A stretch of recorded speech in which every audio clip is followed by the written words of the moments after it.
Welcome to Coruzant Technologies, home of the Digital Executive Podcast. Welcome to the Digital Executive. Today's guest is Erin Whitehead. Erin Whitehead is the founder and CEO of Kick the Ceiling, an executive coaching firm dedicated to busy surgeons who want to learn evidence-based strategies to cope with stress, reduce burnout, and become more engaged with their work and life. Erin earned her MBA from the University of Central Florida with an emphasis in strategy. She also earned graduate-level certificates from Cornell University in Executive Leadership for Healthcare Professionals, Harvard University in Neuroscience, the Wharton School of Business in Competitive and Connected Strategy, and continuing education credits in Emotional Intelligence, Physician Burnout, and Coaching Global Leaders in Transition. She currently holds a fellow position with the Institute of Coaching at Harvard Medical, which is dedicated to disseminating the best coaching science and ensuring integrity in the field of coaching. She is also an industry mentor for the National Science Foundation and University of Central Florida, teaching early-stage medical startups how to take their idea to market.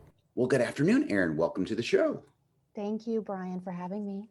Awesome, Erin. We've been talking for quite some time now, and we finally got connected here, and I'm excited to kick off this podcast with you. A lot to learn, and we have a lot in common. We both are in the healthcare space. So, Erin, you've got quite the career in healthcare. Like I mentioned, you're a partner, you're an entrepreneur, and now you're the CEO at Kick the Ceiling. Could you share with our audience the secret to your career growth and what inspires you?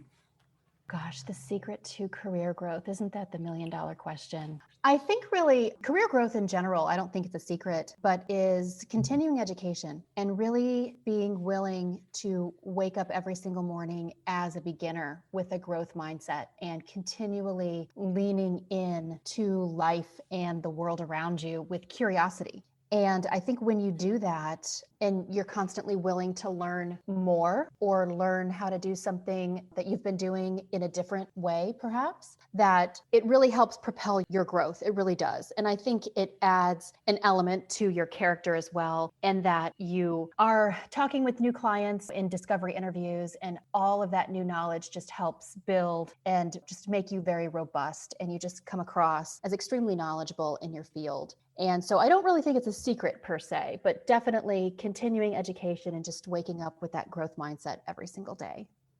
That's awesome. Thanks for sharing that. I appreciate that, especially from leaders like yourself who are working for themselves, whether it's in a CEO or COO position. It's very helpful for our audience. So thank you. And Erin, as you know, everybody globally has had to make major shifts to adapt to this new normal. So could you share with us what you're doing to help your organization stay relevant in this economy? It has definitely been a shift in 2020. Everyone really across the globe just feeling like the brakes were put on and there's a big halt. So I think, like myself and every other company that is relevant, the number one reason why entrepreneurs stay in business is agility. And if you're able to stay agile and shift when the market shifts and not plant your feet, you're able to go further and continue to keep yourself relevant. As for keeping Kick the Ceiling in front of an audience, I believe that I've done a pretty good job at ramping up the chatterbox online. So consistently talking about what it is that I'm doing, how it is that I'm helping surgeons, making sure that my social media presence is first and foremost, because that's really what everybody has done, is they've turned to, instead of going out to the soccer games and doing all the stuff that everybody was doing in a social sense, they were being social online. So we had to make sure that we were exactly where our audience was going to be. So definitely making sure that we ramp up our social media presence and doing a lot more on the visual side as well. So really bringing people into the company and showing them what it is that I do, what an executive coach really is, who it is that I work with, how I help them, etc. So that was, I don't know if I'd say it was a huge shift, but it was definitely one of those things where, say, in 2019 or 2018 or back in 2015, where social media was a piece of the puzzle, this became an even bigger piece almost overnight. So I was lucky in which I already had a platform built up, so I wasn't having to build it from scratch. And in doing so, all of those efforts that I had placed over 2020 really led to superior organic growth. It really did. And being vulnerable with our audience and and our population and our colleagues and really talking about what was working, what wasn't. Today, I had a complete meltdown. I mean, just really telling people this is actually what's happening and not putting on one of those happy faces that everything is hunky-dory. I think that helped as well. I love hearing what everybody has done during this time, and everybody has a unique story, of course, but your story is absolutely interesting, and I appreciate your sharing that. And then, Erin, I know you may not be leveraging any new or emerging technologies in your particular space, but maybe there's a cool app or tool you're either using or heard about that you might want to share with our audience. As you know, we're a technology platform, and we want to hear everything that's kind of happened out there in the tech space.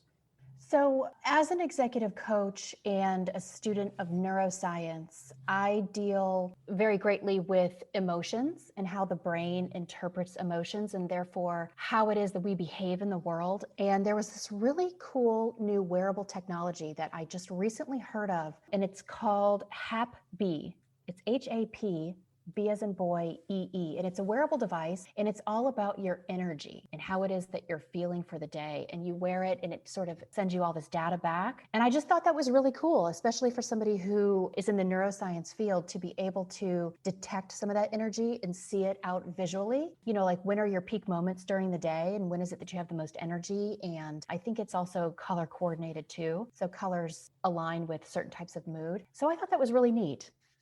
Yeah, no, that's awesome. I've written several articles on wearables, and it's particularly around, your health, heart rate and that sort of thing. But to actually monitor kind of your mood or kind of the mental side of things is pretty neat. So thanks for sharing. I do appreciate that. And Erin, last question here. Our audience wants to know a little bit more about Erin Whitehead. Can you share something from your career experience that would be helpful for those looking to grow their career in leadership or entrepreneurship? This is such a great question because the majority of direct messages that I get privately from any member of my community, whether I know them or not on social media, is that they consistently reach out to me and they always use the word brave. They say, you're so brave for posting what it is that you post. You're so open about your life and how it is that you're feeling. And those moments in time where usually people aren't so open about, very vulnerable moments. I wish I could be like you. I wish I could be that brave. I wish I could put myself or my thoughts, my ideas, my opinions out on social media, but I just can't for a number of reasons. Some people don't because they're afraid their employers are going to scale their profiles and it's going to put them in an awkward position, or they're in sales and they don't want their clients to find out that their spouse is an alcoholic or something along those lines. However, in the entrepreneurial world, I think the one key asset that you have to have is believing in yourself.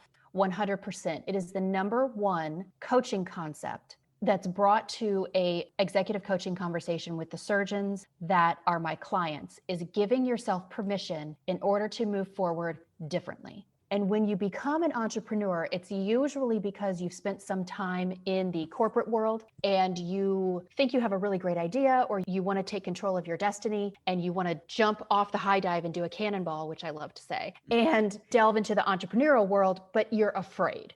And the fear is holding you back for a number of reasons, usually financial, right? I don't know if I'm going to be able to make enough money to support my family and my retirement goals, et cetera. But those who believe in themselves are able to go into the entrepreneurial space, sit in front of a client with that belief, and basically be there for all of the right reasons. So it doesn't take audacity to charge $6,000 an hour.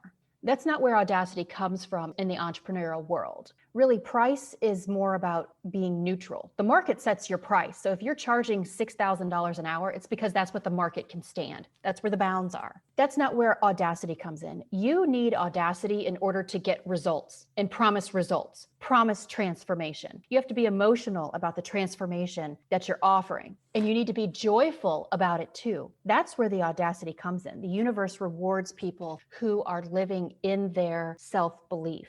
And if it's one thing that you need in the entrepreneurial world, it's to believe in yourself.